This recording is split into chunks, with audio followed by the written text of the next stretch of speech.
Assalamualaikum warahmatullahi wabarakatuh. Perkenalkan, nama saya Muhammad Farsuti Andi Panggungi, nomor urut 18 dari kelas 10 Gereja Dewantara, dan saya bersekolah di SMA Negeri 11 Pangkep. Kali ini saya akan menyelesaikan tugas saya, yaitu membuat video tentang penjelasan materi pergaulan sehat. Langsung saja, dalam video ini kita akan membahas masalah pergaulan sehat. Kita akan membahas tentang pergaulan sehat dan pergaulan tidak sehat. Part 1, pergaulan sehat. Pengertian pergaulan itu sendiri berasal dari kata gaul, yang dimana kata gaul dalam Kamus Bahasa Indonesia sebagai hidup berteman atau persahabatan. Kenapa pergaulan itu sangat berpengaruh? Pergaulan merupakan interaksi yang dilakukan subjek kepada subjek lainnya. Interaksi ini sangat mempengaruhi diri kita, karena sejatinya ketika kita bergaul, secara tidak langsung kita akan mendefinisikan diri kita untuk mencari jati diri. Apakah itu sangat cocok, apakah pergaulan atau interaksi itu cocok dengan diri kita atau tidak. Dan ini sangat mempengaruhi diri kita, terutama bagi remaja yang masih labil. Apabila mempunyai pergaulan negatif, maka akan sangat berisiko kepada masa depannya.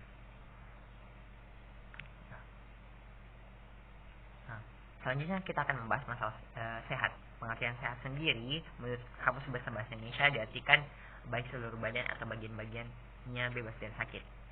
Nah, pengertian kedua, sehat adalah suatu kondisi di mana segala sesuatu berjalan normal dan bekerja sesuai fungsinya dan semestinya.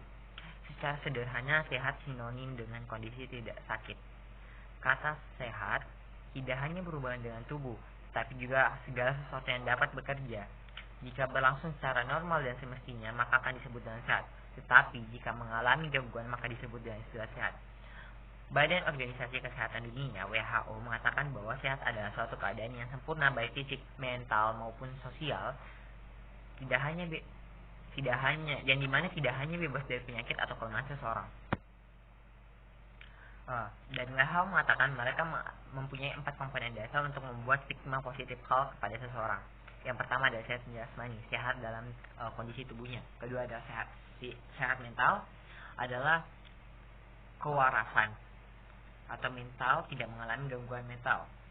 Ketiga adalah spiritual, di mana di sini adanya kepercayaan atau pola pikir yang sangat baik. Jadi kalau ada penyampingan pola pikir, maka bisa dikatakan orang itu tidak sehat. Yang keempat adalah kesejahteraan sosial, atau istilahnya analoginya adalah kesejahteraan finansial atau kesejahteraan lingkungan atau keluarga. Selanjutnya,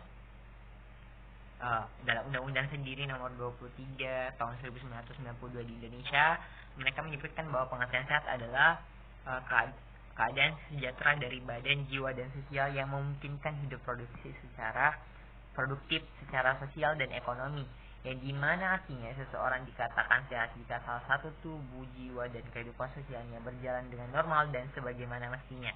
Jika salah satu komponen tersebut terganggu, maka kehidupan akan menjadi tidak sehat. Jadi istilahnya seseorang dikatakan sehat menurut Undang-Undang nomor 23 1992 ketika dia mendapatkan kesejahteraan dari badan, jiwa, dan sosialnya. Selanjutnya, dari beberapa pengertian kita bisa mengambil kesimpulan bahwa sehat adalah suatu kondisi di mana segala sesuatu berjalan normal dan bekerja sesuai fungsinya, tidak menderita suatu penyakit atau kelemahan, baik jasmani, rohani, maupun sosial. Selanjutnya, kita akan membahas masalah remaja.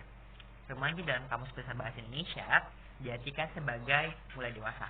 Remaja berasal dari kata Latin adenser, yang berarti tumbuh atau tumbuh menjadi dewasa. Istilah ini mempunyai arti yang lebih luas lagi, yang mencakup kematangan mental, emosional, sosial, dan fisik. Dan periode masa remaja itu berlangsung bagi perempuan umur 12 tahun sampai 21 tahun dan bagi laki-laki umur 13 tahun sampai 22 tahun. Dalam masa ini, anak akan mengalami pertumbuhan dan masa perkembangan fisiknya maupun perkembangan fisiknya. Mereka bukanlah anak-anak baik dalam bentuk tubuh ataupun cara berpikir atau bertindak, tetapi bukan pula orang dewasa yang telah matang. Pergaulan sehat pada remaja dapat juga diartikan proses interaksi yang dilakukan oleh subjek kepada subjek lain, baik tubuh, jiwa, maupun kehidupan sosialnya berkondisi normal. Yang dimaksud normal adalah para remaja menyadari bahwa pergaulan sesama teman atau kelompok tertentu adalah suatu keharusan sesuai dengan kaidah makhluk sosial untuk menjalankan fungsi sosialnya agar setiap anak memperoleh keuntungan pribadi dalam hal perkembangan kepribadian. Jadi, pergaulan sehat dapat dinyatakan dengan satu syarat. Salah satu syaratnya adalah seseorang akan mendapatkan perkembangan kepribadian atau hal-hal positif yang menguntungkan pribadi sendiri. Selanjutnya, beberapa cara bergaul remaja secara sehat. Pertama, adanya kesadaran beragama. Studi mengatakan bahwa kenyataan sehari-hari menunjukkan remaja yang melakukan pergaulan tidak sehat sebagian besar kurang memahami norma agama. Maka sangat diperlukan bagi seseorang remaja untuk memahami, memperdalam serta melakukan ketaatan kepada ajaran agama. Selanjutnya, rasa setia kawan dibutuhkan agar dapat terjalin hubungan sosial remaja yang baik. Rasa setia kawan yang dimaksud adalah hal-hal positif, bukan sebaliknya. Jadi bukan setia kawan terhadap keadaan yang negatif seperti memberi contekan kepada ujian, memberikan contekan kepada teman saat ujian. Itu tidak didefinisikan rasa setia kawan yang harus dalam pergaulan sehat. Selanjutnya adalah memilih teman. Kita harus mengantisipasi diri sendiri untuk tidak terpengaruh oleh sifat buruk atau tidak sehat. Tetapi teman yang pergaulannya buruk tidak harus kita asingkan atau membedakan atau menjauhi, melainkan kita tetap berteman, tapi harus memiliki sifat menjaga jarak. Selanjutnya, kita harus mengisi waktu dengan kegiatan positif. Misalnya diarahkan mengembangkan keterampilan, menyalurkan bakat, atau memperdalam kajian agama atau hal-hal positif lainnya. Selanjutnya, sikap-sikap dalam pergaulan remaja itu antara lain penampilan fisik. Jadi seseorang dapat menilai pergaulan remaja itu dengan melihat teman-temannya, bagaimana penampilan fisiknya saat bergaul. Kedua, berbicara dan bersikap sopan. Kita harus bersikap sopan dan berbicara dengan sopan ketika bergaul kepada teman. Ketiga, membiasakan untuk memberi dan berbagi. Keempat, hindari pembicaraan yang kurang empati. 5, mencuri dengar adalah suatu kegiatan yang seharusnya kita jauhi, seperti menguping pembicaraan orang lain, karena seharusnya ada beberapa hal yang seharusnya kita tidak ketahui, karena itu ada privasi orang. 6, adalah bersikap peduli kepada teman saat dia mencurahkan hatinya. 7, rendah hati. 8, jadilah diri sendiri. Ada 2 hal yang saya garis bawahi di sini adalah kita harus memiliki rasa empati terhadap teman. Yang kedua adalah jadilah diri sendiri. Seseorang yang menerimamu secara jadi dirimu sendiri itu adalah seseorang yang sangat berarti, misalkan bisa dikatakan teman sejati. Selanjutnya, saya akan membahas masalah pergaulan tidak sehat. Pergaulan tidak sehat adalah salah satu bentuk perilaku menyimpang yang dimana bebas yang dimaksud dalam melewati batas-batas norma ketimuran yang ada. Dari segi bahasa pergaulan artinya proses pergaulan, sedangkan bebas artinya segi bahasa pergaulan artinya proses bergaul, sedangkan bebas artinya terlepas dari ikatan. Jadi pergaulan bebas artinya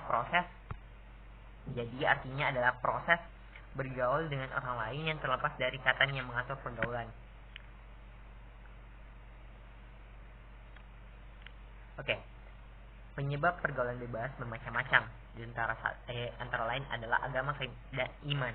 Kenapa agama keimanan ini merupakan salah satu penyebabnya? Karena seperti yang kita ketahui bahwa agama dan keimanan merupakan landasan hidup seseorang. Jadi ketika orang tidak memiliki landasan hidup, maka akan membentuk kepribadian hidup. Dengan agama ini kita dapat membedakan yang mana yang baik dan mana yang tidak baik.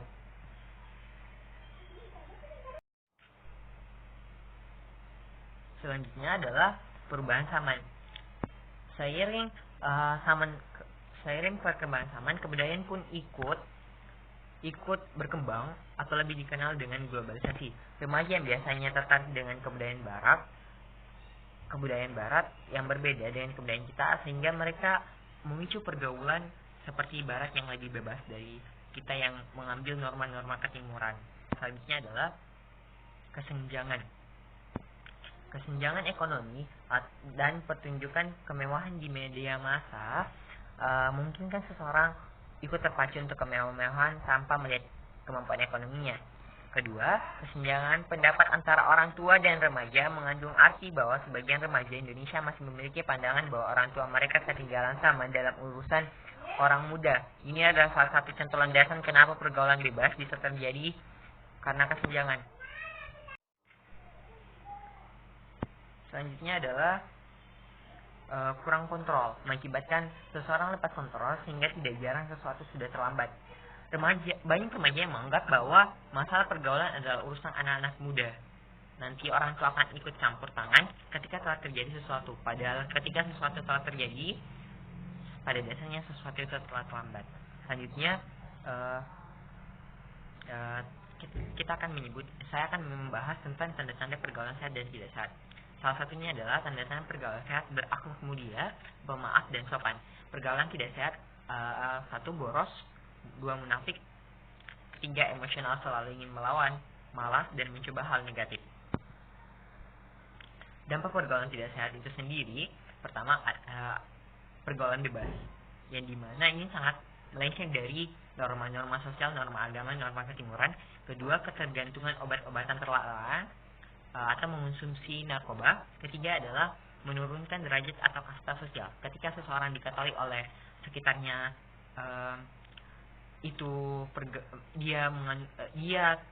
dia memiliki pergaulan tidak sehat secara tidak langsung, maka orang akan menilai derajat atau kasta sosialnya itu menurun. Keempat adalah meningkatkan kriminalitas.